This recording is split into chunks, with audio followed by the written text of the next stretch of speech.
Hey guys, so I just finished watching George A. Romero's Land of the Dead Collector's Edition, brand new release from the Scream Factory guys. Two different versions in this set. Here we have the R-rated theatrical cut, which has been upscaled, and here we have the unrated cut, which is still grainy as all hell. Unrated cut has a full extra 4 minutes in there.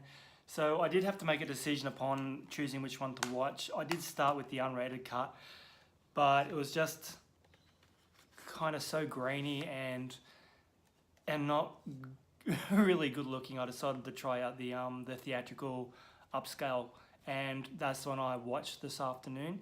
Yeah, it did look fantastic. It looked really good. It was a nice transfer. There was a compromise. Some of the gore has been removed, but for an R-rated cut of a movie, it was still surprisingly violent, although not as graphic as his earlier independent releases. His Night of the Living Dead, Dawn of the Dead, and Day of the Dead are actually just dripping in the red stuff. This one is his most mainstream movie to date, so therefore he did have a little bit of a mandate from the company that helped him release the movie, trim down the guts, which really sucks for a George A. Romero zombie movie. That's what you want to see. So Land of the Dead stars John Leguizamo as Cholo, Asia Argento as Slack, Simon Baker as Riley, Dennis Hopper as Kaufman. Dennis fucking Hopper is in this. Robert Joy as Charlie, Eugene Clark as Big Daddy, Tony Nappo as Foxy, Joanne Boland as Pretty Boy, Boyd Banks as Butcher. Interesting side note about Boyd Banks, he was also in Zack Snyder's Dawn of the Dead. He likes his zombie flicks. Alan Van Sprang as Brubaker.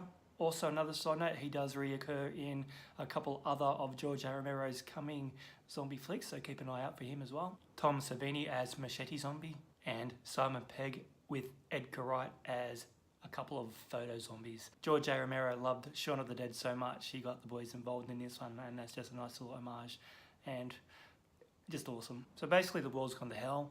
The zombies have completely taken over. It is a complete zombie apocalypse.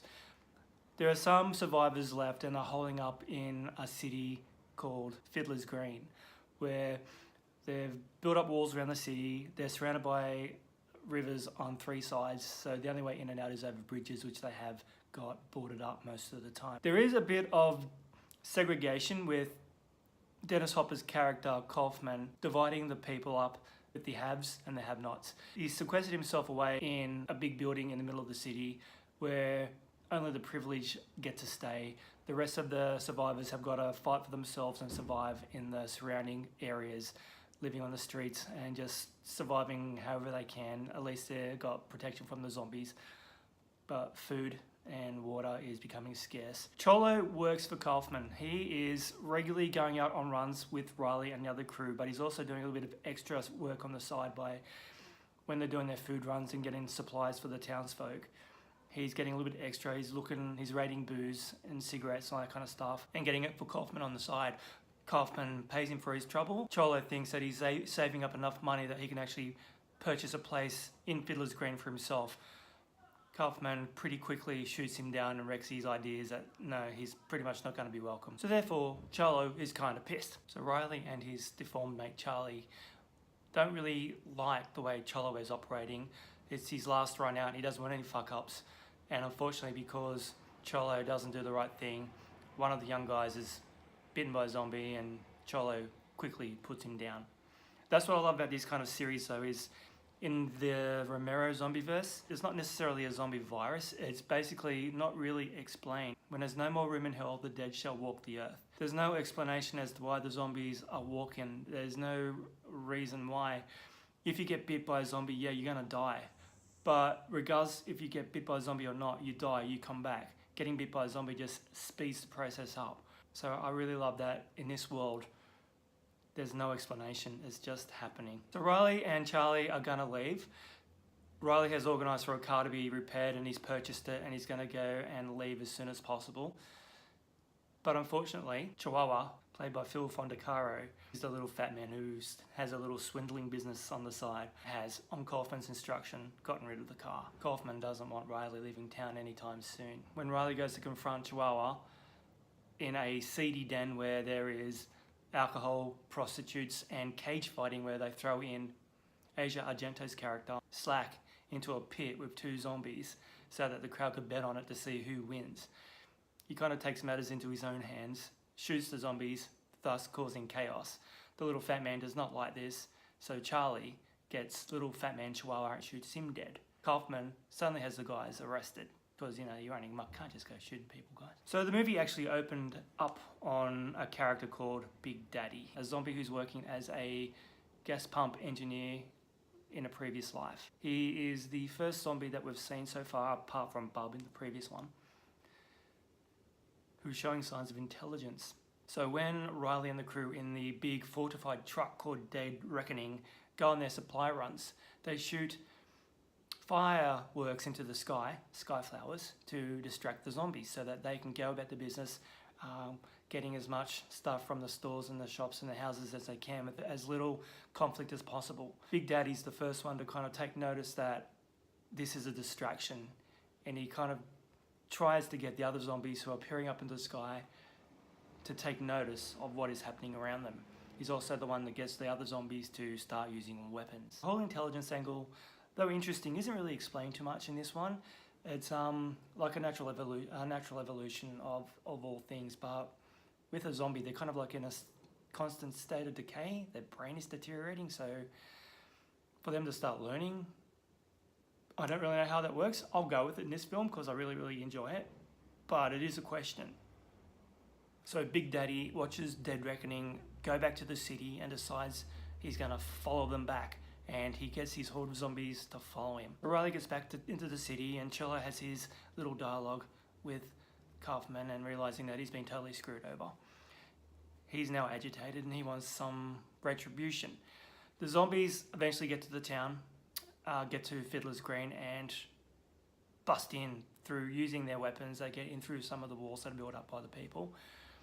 And in a moment of confusion, when the zombies attack one of the outposts and start killing all the soldiers, Cello sees his opportunity to steal Dead Reckoning and get the hell out of Dodge. Parks across one of the rivers, aims the missiles that the truck has on board directly at Fiddler's Green. He calls up Kaufman and says, "If you're not giving me my money, I'm gonna kill you." And exactly like that too. In which case, Kaufman, feeling threatened, employs Riley and Charlie and Slack to go and find Dead Reckoning and return it. He's in fear of his life. So they give him a couple soldiers and they release him from jail to go and track down Dead Reckoning, because Riley has a little homing beacon on the truck which he carries on him at all times. So Big Daddy is continuing on with his horde of zombies, attacking Fiddler's Green and slowly but surely taking control of the city, killing all the hapless victims. And this is where the gore effects would normally shine in one of George A. Romero's movies, but it's really, there is some gory scenes, but it's nowhere near the head-ripping, gut-munching carnage that we saw in Day of the Dead.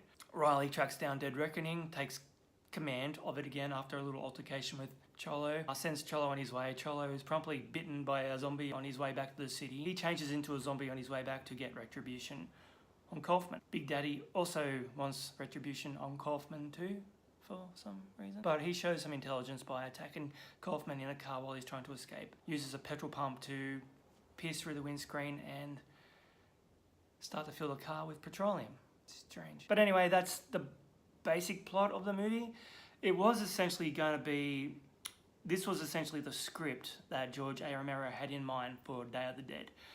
But it was too grand at the time. There was no way he could get enough money to make it. So he made the film that we got, came back 20 years later with a little bit more money under his belt, with a little bit more studio support, and like I said, his first big mainstream zombie flick. It had its fans. It wasn't beloved by a lot of his fan base, but upon its release, it was declared the master is back. So George A. Romero does have that respect in the film world as being the master of zombie films. He's the granddaddy. He's the guy that created it and set the standard for all zombie films to come after his. Before this movie was called Land of the Dead, they were going to call it Dead City or Dead Reckoning or Night of the Living Dead, Dead Reckoning. So I'm glad that they went Land of the Dead.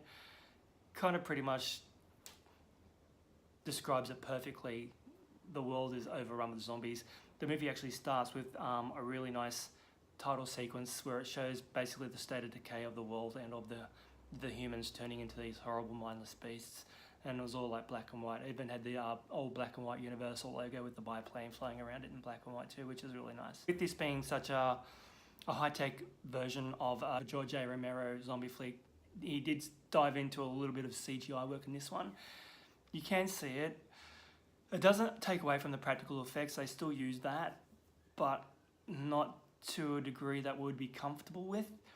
The beauty of his 3 previous works were just so ingrained in practical effects. I mean, he had to use whatever means he could to make these movies. Here, the special effects are there, but the CGI starts to encroach a little bit now, and you will see in his future movies that it kind of does start taking over his special effects work, which kind of does suck a lot, because practical effects is where it's at, and the CGI stuff, when it's not done right, can look really shitty. Now, this is a good movie. I thoroughly enjoyed it. I went to see it at the theatre when it came out. It was my first George A. Romero theatre experience. I haven't really seen anything else of his in the cinema since, because everything else he's done after this one has also been direct-to-video again, thank God, to a degree. Yeah, it was a fun experience. It was great to see him have a little bit of money, but I don't think he really liked the studio interference and has gone and went back to doing things on his own in future movies. But I thoroughly enjoyed this one. I do like the character of Big Daddy. Once again, like in previous movies, the zombies have their own personality.